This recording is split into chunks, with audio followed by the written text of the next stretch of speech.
Good morning students. आज हम irrigation engineering के इस लेक्चर में सब सरफेस इरिगेशन और ड्रिप इरिगेशन मेथड के बारे में जानेंगे। हमने लास्ट लेक्चर्स में सरफेस इरिगेशन मेथड और स्प्रिंकलर इरिगेशन मेथड के बारे में स्टडी किया था। सरफेस इरिगेशन मेथड में हमने जो है फ्री फ्लड टेक्निक्स और जो है border flooding, check flooding, basin flooding, furrow irrigation methods पढ़े थे। देन हमने स्प्रिंकलर इरिगेशन के बारे में जाना था। आज हम यहाँ पे पढ़ेंगे सब सरफेस इरिगेशन क्या होता है एंड ड्रिप इरिगेशन क्या होता है। सब सरफेस इरिगेशन, सरफेस इरिगेशन में हमने पढ़ा था कि जो हम वाटर अप्लाई करते हैं डायरेक्टली सॉइल सरफेस पे प्रोवाइड करते हैं, बट सब सरफेस इरिगेशन में हम डायरेक्ट सॉइल पे वाटर अप्लाई नहीं करते हैं। अंडरग्राउंड सिस्टम में जो है थ्रू चैनल्स और some other methods we supply water to the crops. So in this method of irrigation, water does not wet the soil surface. The underground water nourishes the plant root by capillarity. Subsurface irrigation से क्या होगा कि जो evaporation losses हैं या run of losses हैं जो surface irrigation में ज्यादा होते थे, वो सब सरफेस इरिगेशन में कम हो जाते हैं। दो तरह के जो है सिस्टम हो सकते हैं सब सरफेस इरिगेशन के, नेचुरल सब इरिगेशन एंड आर्टिफिशियल सब इरिगेशन। नेचुरल सब इरिगेशन क्या होता है? When underground irrigation is achieved simply by natural process without any additional extra effort, it is called natural sub irrigation. Natural form में ही जो है हम वाटर को जो है अंडरग्राउंड प्रोवाइड कर रहे हैं, तो इसको हम बोलते हैं नेचुरल सब इरिगेशन। कैसे प्रोवाइड किया जाता है, कहाँ से सोर्सेस हो सकते हैं? जैसे लीकेज वाटर फ्रॉम चैनल्स, जो चैनल्स से कोई वाटर लीक हो रहा है तो वो ड्यूरिंग जो है पैसेज जो है वो सबसॉइल में चला जाता है और क्रॉप्स को इरिगेट कर देता है। इस वाटर के कारण, लीकेज वाटर के कारण कई बार जो है वाटर टेबल भी अप हो जाती है, जो कि इरिगेशन में हेल्प करता है underground water. Then artificial sub-irrigation, when a system of open jointed drain is artificially laid below the soil so as to supply water to the crop by capillarity, then it is known as artificial sub-irrigation. जब हम artificial system provide कर रहे हैं, open jointed drain जो है provide कर रहे हैं water supply करने के लिए crops को, तो इसको हम बोलते हैं artificial sub-irrigation. ड्रिप इरिगेशन क्या होता है? ड्रिप इरिगेशन को हम जो है ट्रिकल इरिगेशन भी कह सकते हैं।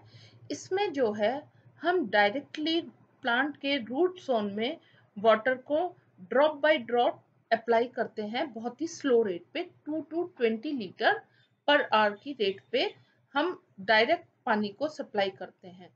ठीक है, इसके लिए हम क्या करते हैं, स्मॉल डायामीटर के प्लास्टिक पाइप्स जिनमें जो है एमीटर्स या ड्रिपर जो है फिटेड होते हैं, उनके थ्रू जो है थोड़ा थोड़ा पानी बूंद बूंद करके डायरेक्ट रूट जोन में सप्लाई करते हैं।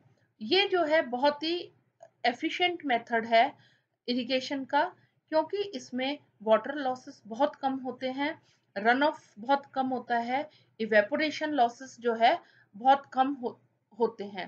तो जैसा हम जानते हैं कि धीरे धीरे जो है पानी की जो है कमी होती जा रही है और अंडरग्राउंड टेबल जो है बहुत नीचे जा रही है, और पॉपुलेशन जो है बढ़ने के कारण हमको क्रॉप प्रोडक्शन ज़्यादा चाहिए, तो हमको जो है पानी का एफिशिएंट यूज करना होता है।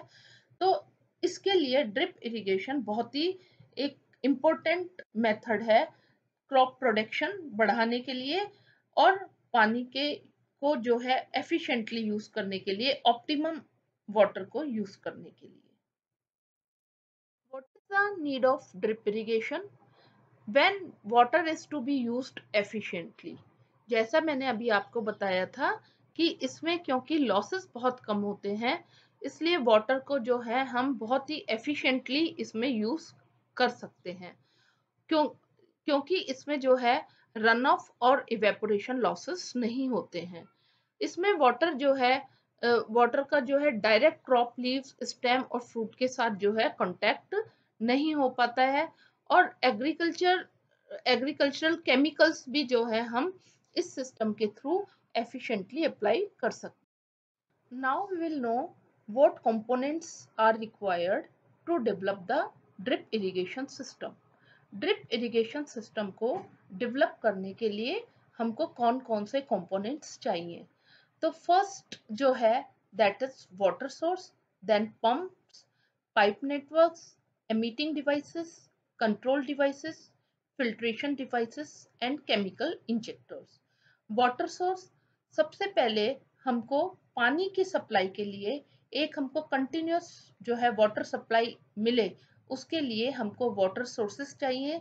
It may be river, lake, reservoir, well, canal और any other source of water.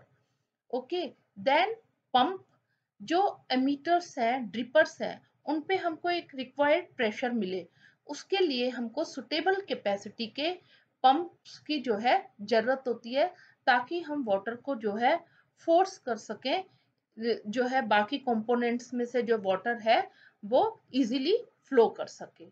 ठीक है, देन पाइप नेटवर्क्स में होती हैं मेन लाइंस, सब मेन लाइंस, मैनीफोल्ड्स या लेटरल्स। ठीक है, देन एमिटिंग डिवाइस क्या कहते हैं, इनको ड्रिपर्स भी कहते हैं। और ये जो लेटरल पाइप्स होते हैं, जो जहाँ पे हमको रूट जोन में वाटर सप्लाई करना होता है, वहां पे जो है ड्रिप की फॉर्म में वाटर को जो है हमको सप्लाई करना होता है, तो इसलिए हम यहाँ पे ड्रिपर और एमीटर्स प्रोवाइड करते हैं। Okay, and then control devices, water के फ्लो को रेगुलेट करने के लिए जो है कंट्रोल डिवाइसेस की जरूरत होती है। ये कंट्रोल डिवाइसेस क्या होते हैं, वॉल्व्स होते हैं, फ्लो मीटर्स होते हैं, फ्लो रेगुलेटर्स होते हैं, ऑटोमेशन इक्विपमेंट्स होते हैं, एयर रिलीज वॉल्व्स, ये सब जो है आते हैं कंट्रोल डिवाइसेस के अंतर्गत। देन फिल्ट्रेशन डिवाइसेस, जो सस्पेंडेड मटेरियल होते हैं वाटर में से, उनको रिमूव करने के लिए, ताकि पाइप्स जो है क्लॉग्स ना हो, तो जो है हम फिल्ट्रेशन डिवाइसेस यूज करते हैं।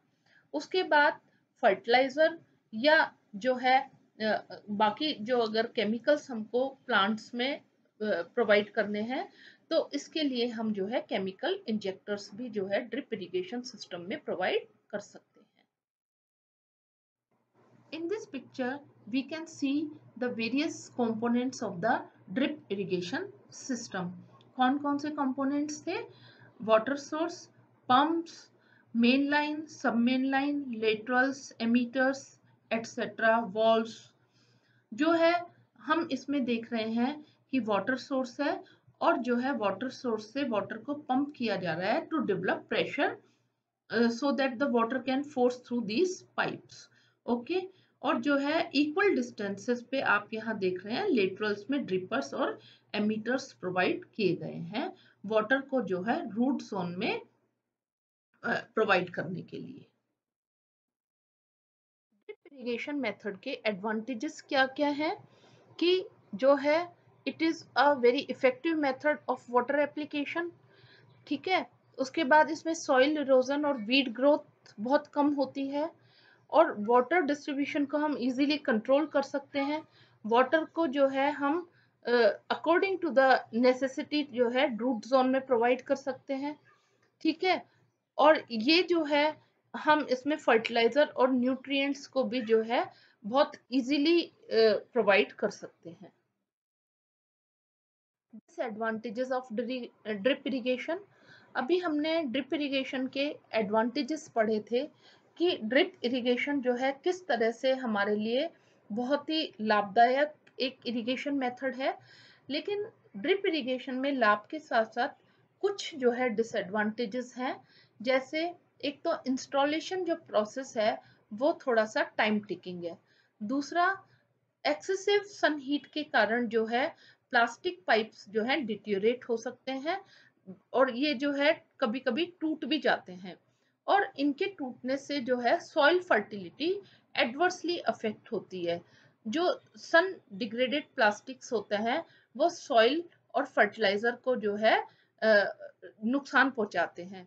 और कभी कभी जो ये ट्यूब्स होती हैं ये जो है क्लॉग भी हो जाती हैं और जो रूट्स है वो अनहाइड्रेटेड रह जाती हैं। और इसके बाद जो है अगर इसको इंस्टॉल प्रॉपरली नहीं किया तो this is a waste of time and water.